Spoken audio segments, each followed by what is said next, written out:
नमस्ते मित्रों, जय सिया राम, जय नीम करोली बाबा। मित्रों, मैं पवन कुमार चतुर्वेदी आशा करता हूँ पूज्य महाराज जी बाबा नीम करोली जी की कृपा से आप और आपके परिजन कुशलतापूर्वक होंगे, सकुशल होंगे। इन्हीं शुभ मंगल कामनाओं के साथ चलते हैं आज के क्रमांक की ओर। मित्रों, बहुत से लोग अपने दैनिक जीवन की दिनचर्या में हताश रहते हैं, उदास रहते हैं, परेशान रहते हैं। ऐसे लोगों के लिए आज का क्रमांक बहुत ही अच्छा होने वाला है। मित्रों, हमारा दृष्टिकोण ही हमारे जीवन की दिशा धारा तय करता है। छोटी छोटी घटनाओं में दृष्टि भेद से ही हमारे देखने के नजरिए में बहुत अंतर हो जाता है। जैसे यदि शरबत से भरा हुआ आधा गिलास है तो वह किसी के लिए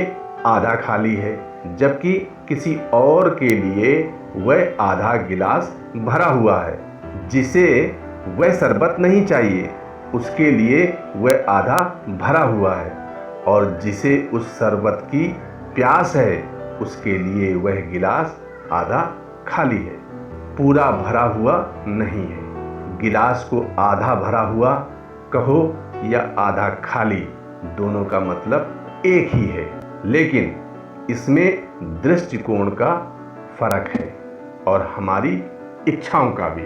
जिस व्यक्ति ने गिलास को शरबत से आधा भरा हुआ समझा उसका दृष्टिकोण सकारात्मक था, और जिस व्यक्ति ने उस शरबत के गिलास को आधा खाली समझा उसका दृष्टिकोण निषेधात्मक था, अर्थात नकारात्मक था।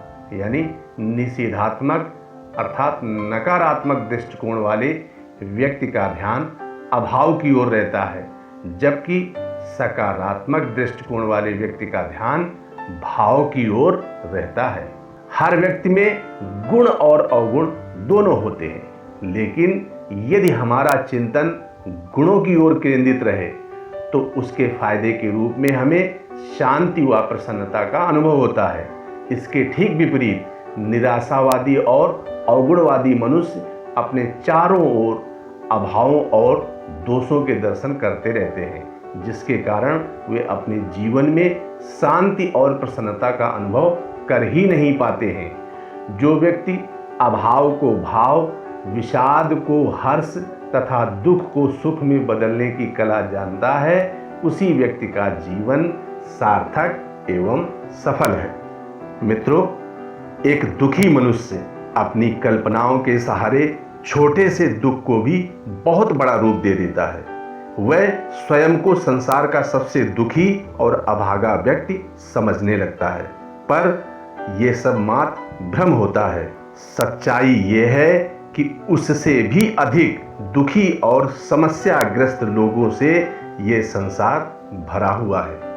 सुखी और दुखी दोनों तरह के मनुष्यों के लिए अपनी दृष्टि को व्यापक बनाना जरूरी है। इससे जहां सुख का अभिमान मिट जाता है तो वहीं दुख का भाव और तनाव भी खत्म हो जाता है। अपनी वास्तविक स्थिति को भूलकर हम जब भी औरों से अपनी तुलना करने का प्रयत्न करेंगे, हम अपने कर्तव्यों से व भली प्रकार अपने कर्म करने से विमुख होंगे। ऐसा करने पर हम मात्र औरों के हाथों का खिलौना बनकर रह जाएंगे। मित्रों, वास्तव में सुख और दुख दोनों ही सीमाहीन हैं, यानी इनकी कोई सीमा नहीं है।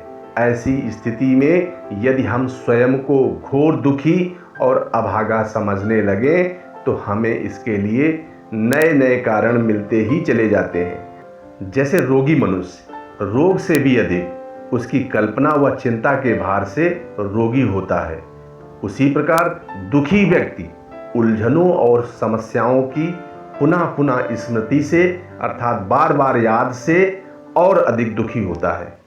मित्रों, एक सामान्य प्रवृत्ति यह है कि प्रत्येक मनुष्य स्वयं को अधिक दुखी समझता है। इस मनोवृत्ति में सुधार करना चाहिए। दूर से पर्वत मनोरम प्रतीत होते हैं, लेकिन उनके निकट जाने पर उनका आकर्षण खत्म हो जाता है। इसी तरह दूर से ढोल बजने की आवाज़ आने पर बहुत अच्छा लगता है, लेकिन इनके पास जाने पर ढोल के तेज स्वरों के कारण मन बेचैन होने लगता है। इसी को कहते हैं दूर के ढोल सुहावने होते हैं। कुछ लोग अपने परिवार के वातावरण, व्यवसाय व नौकरी से व्यर्थ ही असंतुष्ट और दुखी प्रतीत होते हैं। प्रायः उन्हें दूसरे परिवारों में, व्यवसाय में, नौकरी में अधिक सुख, शांति, वैभव, उन्नति के दर्शन होते हैं। अर्थात कहने का आशय यह है कि दूसरे लोग ज़्यादा सुखी दिखाई देते हैं, पर जब वे उनकी अंतरंग स्थिति से परिचित होते हैं, मतलब जब वे सत्यता से परिचित होते हैं, तो स्वयं के अज्ञान पर ही हंसने लगते हैं। मित्रों, दरअसल असल बात यह है कि दूसरों को देखकर उनके जैसा बनने, उनके जैसा पाने यानी देखा देखी करने की यह मनोवृत्ति व्यक्ति को सिर्फ भीड़ का एक हिस्सा बनाकर छोड़ देती है, जो न सही सोच सकता है और न ही सही निर्णय ले सकता है और न ही सही समय पर प्रतिकूल हवाओं से स्वयं को बचा सकता है। ये देखा देखी की मानसिकता उसे न प्रेरक संदेश दे पाती है और न उचित निर्णय और ऊंचा आदर्श बनाने देती है। इन जटिल और विषम स्थितियों में हमारी आध्यात्मिक साधना और उपासना ही हमारे सोए हुए मनोबल और आत्मबल को जगा सकती है और उसी से दुख और भय की ग्रंथियां नष्ट हो सकती हैं। ऐसा होने पर ही हम स्वयं को सुखी व सौभाग्यशाली महसूस कर सकते हैं और फिर वैसे में स्वयं ही नए नए अवसर मिलते चले जाते हैं। अतः मित्रों, आप जैसे भी हैं, आप अनमोल हैं। इसलिए आप देखा देखी से बचें और दूसरों के जैसा बनने से बचें। आप जो भी हैं, यथार्थ रूप में आप जो हैं, आप अपने आप में अनमोल हैं। आप ईश्वर की बनाई हुई सर्वश्रेष्ठ रचना हैं। आप अपने आप में अनमोल हैं। पूज्य महाराज श्री का भी यही कहना है कि आप जो भी हैं, आप अपने आप में सर्वश्रेष्ठ हैं। अतः मित्रों, यदि आप जीवन में सुखी रहना चाहते हैं, हताशा और निराशा से बचना चाहते हैं और सदैव प्रसन्न रहना चाहते हैं, तो देखा देखी से बचें और साथ ही दूसरों की बराबरी करने से बचें।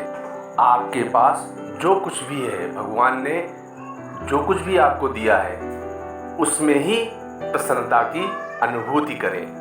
आपका जीवन सफल हो जाएगा, आपका भाग्य चमक जाएगा। मित्रों, आज का क्रमांक कैसा लगा कमेंट करके अवश्य बताएं। यदि वीडियो अच्छा लगा हो तो इसे लाइक और शेयर अवश्य कर दें। मिलते हैं अगले क्रमांक में। तब तक के लिए नमस्ते मित्रों। जय सिया राम, जय नीम करोली बाबा।